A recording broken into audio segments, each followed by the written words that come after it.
Hola amigos, vamos a visitar la obra El Pensador de Auguste Rodin. Formaba parte de una puerta monumental, la Puerta del Infierno, un proyecto que ocupó a Auguste Rodin durante toda su vida y que es una obra fundamental de finales del siglo XIX. Vamos a hacer un recorrido por estos 5 puntos que aparecen en la pantalla, viendo algunas de las características principales de la obra de Auguste Rodin. Las primeras obras están basadas en su experiencia de un viaje que realizó a Italia en torno a 1874, donde quedó maravillado al presenciar en directo las obras de Donatello, de Miguel Ángel. Estas dos imágenes resumen un poquito lo que va a ser su inicio, donde se va a fijar sobre todo en estas formas del bronce de Donatello, y su época final, donde le interesa mucho más esa reflexión de obras no acabadas de los esclavos de Miguel Ángel. Su obra más célebre de la primera época es el L'Âge d'Argent, la Edad de Bronce, que tiene un significado de recuerdo de la antigüedad clásica y una evolución de la figura basada en esas proporciones. Es una obra que le trajo fama de una manera un poco inesperada, porque se discutió si era una obra original o era una copia a partir de un molde. Realmente era sorprendente que era una obra de tamaño real, como veis ahí, y sin embargo no se refería a ningún dios ni ninguna figura mitológica, sino a un personaje normal y corriente de la calle, y llamó la atención por ese cambio de modelo de la representación. 1, 2, 3, 1, 2, 3. El momento definitivo en la carrera artística de Rodin es el año 1880, en que recibe el encargo de construir una puerta para la nueva Escuela de Bellas Artes y Artes Aplicadas en París, que nunca llegó a construirse, pero al que se le encarga la realización de una puerta monumental a realizar en bronce. Lo comienza en este año de 1880, pero le llevará toda su vida y realmente nunca llega a realizarse porque se abandona el proyecto de esta escuela y, sin embargo, él utiliza esta puerta como modelo de experimentación con todas sus obras. Son hasta 200 figuras distintas que él va colocando de distintos modos, haciendo distintas pruebas. Ya veremos cómo esta de la imagen es una de las maquetas, digamos, a tamaño real que él realiza y que solo posteriormente a su muerte se realizan en bronce. Nunca él llegó a verla construida en bronce. Los primeros bocetos que realiza a partir del encargo parte de una organización sencilla, que luego veremos basada en una puerta renacentista, con dos motivos laterales y una serie de compartimentos basadas en esta puerta del paraíso que luego veremos. El motivo principal es la obra de Dante Alighieri y en concreto El infierno. El libro La Divina Comedia de Dante Alighieri está dividido en 3 grandes libros, Infierno, Purgatorio y Paraíso, donde Dante con sus distintos acompañantes va recorriendo estas partes del infierno en distintos momentos. Y en concreto le interesa a Rodin este episodio donde Virgilio y Dante entran en el infierno a través de una puerta con una inscripción. Ahí aparecen los versos que Dante nos propone estaban en la puerta del infierno y que intenta recuperar Rodin. Os recuerdo esta frase que figuraba en la entrada, según la descripción de Dante, lasciate ogni esperanza voi che entrate, y que es un poco el símbolo, olvidad toda esperanza los que cruzáis esta puerta, que es el símbolo de Rodin de cara a una escuela de bellas artes donde entrarán los estudiantes que quieren penetrar en este mundo difícil del arte y la creación. El primer ejemplo de inspiración son las puertas del paraíso de Ghiberti en el Batisterio de Florencia, y en inicio utiliza estos paneles, hasta 10 paneles, 5 a cada lado, con unos elementos. Luego veremos que lo va abandonando y llega a una mayor confusión de elementos y una mayor riqueza en la compartimentación de las puertas. Trabaja sobre motivos de yeso a un gran tamaño. Ahí le vemos a él sentado con sus colaboradores, y realmente no existe un solo proyecto, sino que continuamente va cambiando, colocando y poniendo placas de yeso, colocando y cambiando nuevas esculturas hasta llegar a una solución más o menos definitiva en 1900, aunque hasta cuando muere sigue realizando distintas pruebas sobre esa gran maqueta a tamaño real. Esta es la que se conserva en el Museo de Meudon, en las afueras de París, en lo que fue su taller, y vemos un poquito cuál es la composición con distintos elementos. Vamos a recorrerlos poco a poco para entender esta composición tan compleja. Vamos ahora en detalle a los distintos grupos de figuras que aparecen en la Puerta del Infierno, viendo cuáles son las principales. Daros cuenta que hay cerca de 200 figuras, pero solo vamos a analizar las fundamentales. Empezamos por arriba. El grupo de las tres sombras es el que aparece rematando la composición sobre el dintel. Son tres figuras, se supone que son de Adán, y es un análisis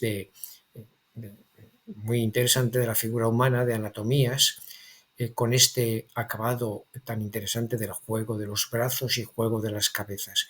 Es una repetición, de alguna manera, una cita de las tres figuras que aparecen sobre la puerta del paraíso del baptisterio. De alguna manera se han interpretado así.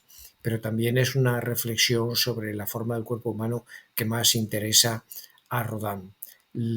Vemos una reproducción de uno de sus trabajos en yeso, en su estudio en la ciudad de Meudon, muy cerca de París, luego volveremos a hablar de ella, para que veamos qué tamaño tenía y cuál era el proceso de trabajo de Rodin. Siempre realizaba modelos tanto en barro como en yeso, que luego serían llevados a la práctica, pero tenían distintas variantes en las posiciones de los brazos y posiciones de las cabezas.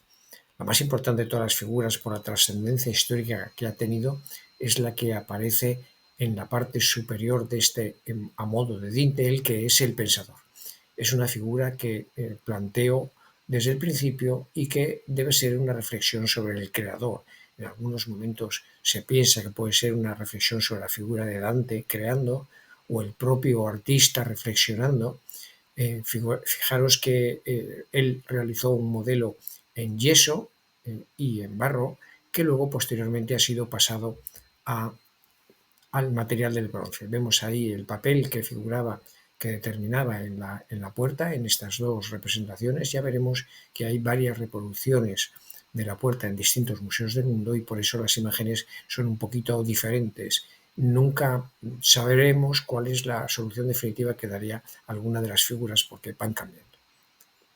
Otra figura interesantísima es el hombre arrojado a los infiernos. Daros cuenta que es una representación del infierno y por lo tanto aparecen almas luchando con una cierta influencia de la representación que Miguel Ángel realiza en la Capilla Sixtina, en el gran fresco de la pared del Juicio Final. Fijaros que es una interesante figura, casi exenta, sobresale su cuerpo de la forma de la puerta, muy interesante. Paolo y Francesca son dos de las figuras que aparecen representadas y aparecen en la obra de Dante. Son dos amantes que se ven condenados en el infierno a no encontrarse nunca y siempre estar en continuo dolor. El beso, esta figurita del beso que aparece abajo a la derecha, que es en estas dos representaciones apenas aparece esbozada, pero ha sido muy interesante porque, como luego veremos, Rodin posteriormente la desarrolla en una obra exenta y que ha sido una de sus más famosas y que ha tenido más éxito. Fugit Amor es un grupo formado por dos escenas, las ves ahí representadas en rojo, que son escenas de lucha entre dos amantes que de nuevo se encuentran en el infierno y por eso no pueden llevar a cabo de manera como desearan su amor, y que fijaros que en esta parte se ve perfectamente cómo hay un movimiento, las figuras en movimiento le interesan mucho a Rodin, cómo sobresalen del marco, casi es una escultura exenta, aunque forme parte de la puerta, muy interesante. Ugolino devorando a sus hijos muertos, un episodio que recoge Dante en su Divina Comedia. Es un personaje que está encerrado con sus hijos en la torre, sus hijos mueren de hambre y él en su momento devora el cuerpo de sus hijos para no perecer. Esa historia tan terrible que aparece en los episodios del infierno de Dante y aparece representada por Rodin en distintas posiciones y con distintos enfoques en la posición de las figuras.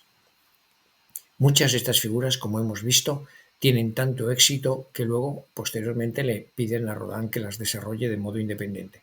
Daros cuenta que ninguna de las figuras se llega a representar como tal en la puerta hasta mucho después, y sin embargo se dan cuenta de que tienen una posibilidad como elementos externos, exteriores y exentos. Este amor fugit, esos dos cuerpos que hemos visto en la puerta, peleando entre las formas del infierno, las vemos representadas en esta pieza que muestra uno de los caminos de Rodin en esta última época, influenciada por Miguel Ángel, que es el contraste entre los materiales perfectamente acabados y la forma